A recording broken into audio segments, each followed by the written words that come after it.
Naranasan mo na bang maging isang pinuno o leader? Naging kasapi ka na rin ba ng isang samahan o organisasyon? Paano mo ginampanan ang mga tungkulin? Ikaw man ang tagapanguna o tagasunod. Ang pagkakaroon ng mabuting ugnayan sa kapwa, pakikipagkaibigan at pagsasagawa ng angkop na kilos at wastong paggamit ng emosyon ay makakatulong sa iyo upang lalo kang maging responsableng individual at maging bahagi ng pagunlad ng kapwa at pamayanan. Tukuyin kung ang nakasaad ay gampanin ng isang leader o tagasunod. Isulat ang salitang leader kung ito ay patungkol sa tagapanguna. Isulat naman ang tagasunod kung ito ay nagsasabi ukol sa gawain ng kasapi. Isulat ang iyong sagot sa iyong sagutang papel.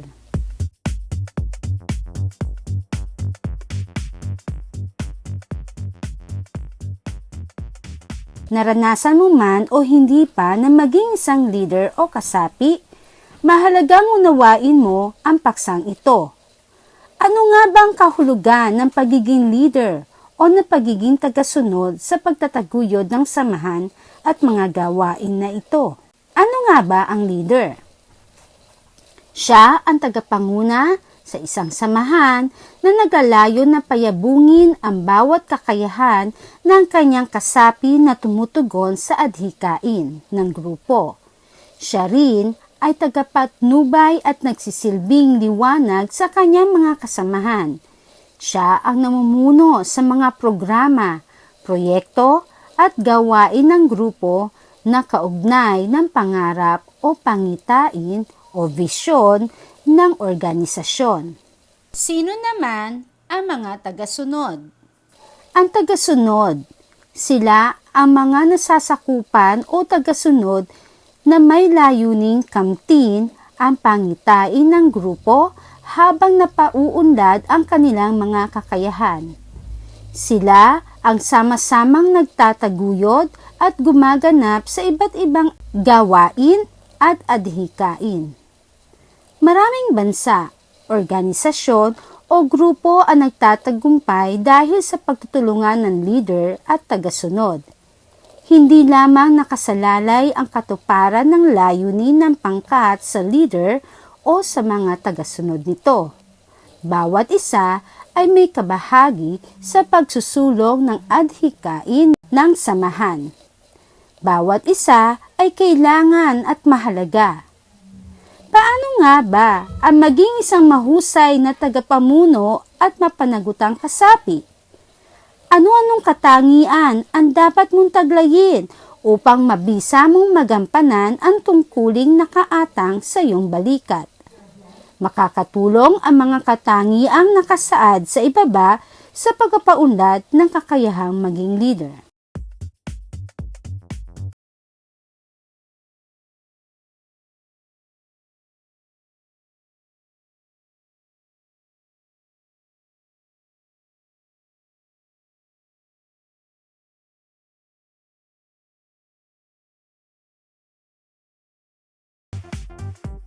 Nagbigay si Dr. Eduardo Morato, 2007, ng iba't ibang uri ng pamumuno. Ito ay ang mga sumusunod: pamumunong inspirasyonal, pamumunong transformasyonal, at pamumunong adaptibo. Ano ang pamumunong inspirasyonal? Ang uring ito ay tumutukoy sa pamumuno na nagbibigay ng mabuting halimbawa sa kanyang nasasakupan. Pinangungunahan niya ang layunin ng samahan na siya mismo ang nagpapakita ang kanilang gagawin. Nagiging mabuti siyang halimbawa o modelo para sa mga kasapi.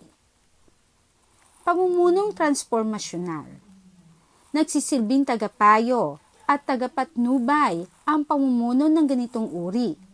May kakayahan ng leader upang makapagsagawa ng mga pagbabago sa kanyang pinamumunuan. Mahusay siyang tagapagturo at nagagawa niyang maging kalakasan ang mga kahinaan upang magamit sa pagkamit ng adhikain ng grupo. Layunin nito ang paghahatid ng mga inobasyon at pagtuon ng pansin sa kabutihang panlahat.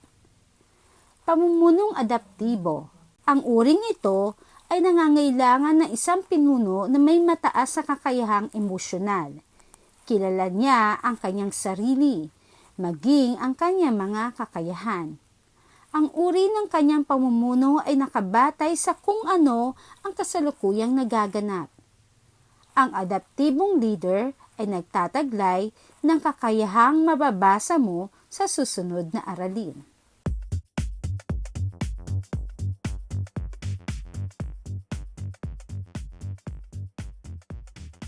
Ang mabuting pinuno ay may pinanghahawakang panuntunan upang maging mahusay na tagapanguna. Dahil ito ay isang mabigat na responsibilidad. Nangangailangan ito ng paglalaan ng panahon, atensyon at kakayahan. Ilan sa mga katangian dapat taglayin ay ang mga sumusunod.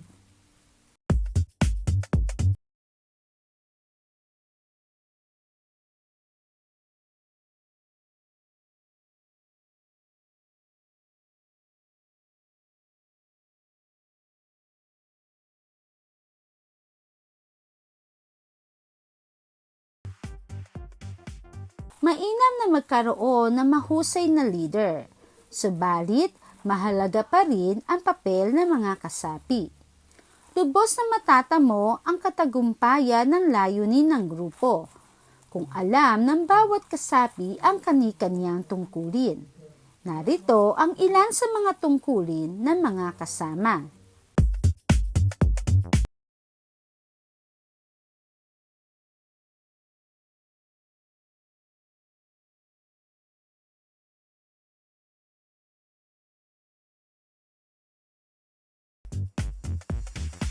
Mas mabuti kung ikaw ay uliraning tagasunod sapagkat paunlarin nito ang iyong pagkatao. Nagiging bahagi ka rin ng pagsusulong ng layunin ng grupo. Makatutulong ang mga sumusunod na kasanayan upang maging isang uliraning tagasunod. Kakayahan sa trabaho o job skills, kakayahang mag-organisa or organizational skills, at mga pagpapahalaga o values competent. Ano man ang iyong katungkulan, ikaw man ay leader o tagasunod, ay mahalaga na taglayin ang mga pagpapahalaga sa sarili at sa pakikipagkapwa. Sa pamagitan nito ay matutupad mo ang iyong tungkulin na mapabuti ang iyong sarili, ang kapwa at maging ang lipunan.